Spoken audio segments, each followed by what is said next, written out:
Hello friends, good evening. Welcome to my impact channel. আমি সুমন চক্রবর্তী। আজকে philosophy suggestive কিছু question, model set এবং very very important question যেগুলো আসার পসিবিলিটি খুব খুব বেশি, সেগুলোই নিয়ে আজকের ভিডিও। এবং তোমরা যারা চ্যানেলটি প্রথম দেখছো অবশ্যই চ্যানেলটি সাবস্ক্রাইব করে পাশের বেল আইকনটি প্রেস করে আমাকে উৎসাহ দাও, আমার সঙ্গে থেকো এবং এই ধরনের নিত্য নৈমিত্তিক এডুকেশনাল ইনফরমেটিভ ভিডিও পেতে অবশ্যই আমার চ্যানেলটি সাবস্ক্রাইব করো, পাশের বেল আইকনটি প্রেস করে রেখো এবং ভিডিওগুলো প্রচুর শেয়ার করো। ফিলোসফির 8 নম্বরের কোয়েশ্চেন, 4 এবং 8 মিলিয়ে কোয়েশ্চেনগুলো বলছি যেগুলো আসার সম্ভাবনা খুবই বেশি। এবং এর পাশাপাশি বলি, ক্লাস 12-এর লজিক পোর্শন থাকে, লজিক পোর্শনটা খুব ভালো মতো রেডি করো, স্টেপ বাই স্টেপ রুলসগুলো ফলো করো, দেখবে তোমাদের এক্সাম কিন্তু অনেক অনেক ভালো হবে। সো আমি আশা রাখছি এক্সাম যাতে ভালো হয়, কেননা লজিক একটা ভিডিওতে পুরো বছরের লজিক করানোটা প্রায় ইম্পসিবল। তাই আমি কিছু থিওরি কোয়েশ্চেন নিয়ে আজকের ভিডিওতে বলবো। সো যারা চ্যানেলটি প্রথম দেখছো অবশ্যই চ্যানেলের প্লেলিস্টে যাও, প্রচুর ভিডিও আছে। এই চ্যানেল মারফত আমি ক্লাস 10, 11, 12 ডিগ্রি কোর্স, কম্পিটিটিভ এবং স্পোকেন ইংলিশের ক্লাস করিয়ে থাকি। So let's start the video. Question number 1, নিরপেক্ষ বচন বলতে কি বোঝো?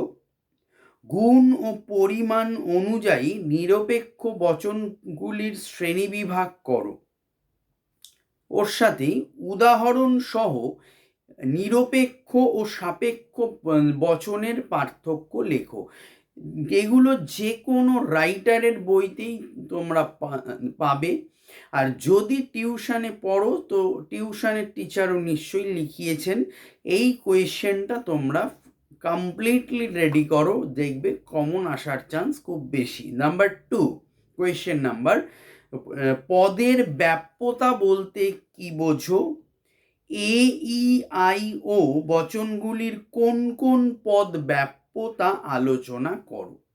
কোয়েশ্চেন নাম্বার 3, বিবর্তন কাকে বলে? দৃষ্টান্ত সহ বিবর্তনের নিয়মগুলি ব্যাখ্যা করো।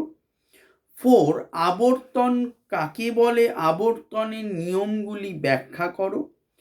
5, এ বচনের সরল আবর্তন সম্ভব নয় কেন? 6, ও বচনের আবর্তন সম্ভব নয় কেন? 7, মিলের অন্যই পদ্ধতি আলোচনা করো। এই প্রশ্নটা এইভাবে লিখলে হয়, সব সময় লিখবে কি কি দেখো আমি বলে দিচ্ছি।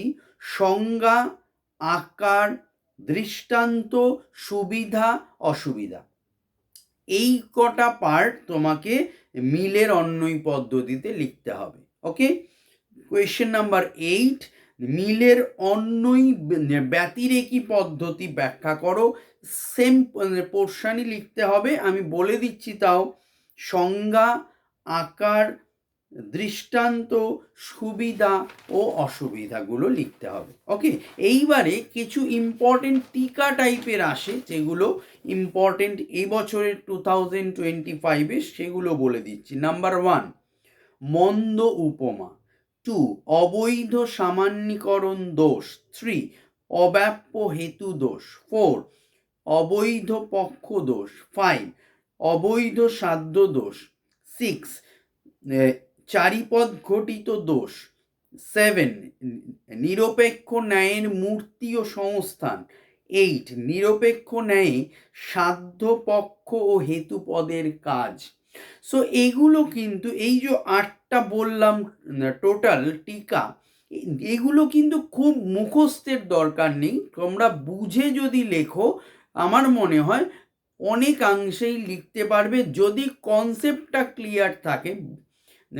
বিষয়বস্তুটা তোমরা ভালো মতো বুঝতে পারো, নিজেরা যতটা সম্ভব যদি লিখে আসতে পারো অবশ্যই ভালো নম্বর পাবে, কেননা অনেক বড় প্রশ্ন পড়তে হয়। সো তাই জন্য বললাম টিকার এই 8টা টপিক তোমরা বুঝে লেখো যাতে হলে গিয়ে লিখে আসতে পারো। সো এই হলো আজকের ফিলোসফির ইম্পর্টেন্ট কোয়েশ্চেন 2025-এর। সবার এক্সাম ভালো হোক। কিছু যদি কমেন্ট মানে জানার থাকে বা এই ভিডিওটা পেলে তোমাদের সুবিধা হয়, অবশ্যই আমাকে কমেন্ট করতে পারো, কমেন্টে লিখতে পারো। ডেফিনেটলি আমি চেষ্টা করব তোমাদের ভিডিওটা দেওয়ার। অল দ্য বেস্ট, ভালো থেকো, গুড নাইট।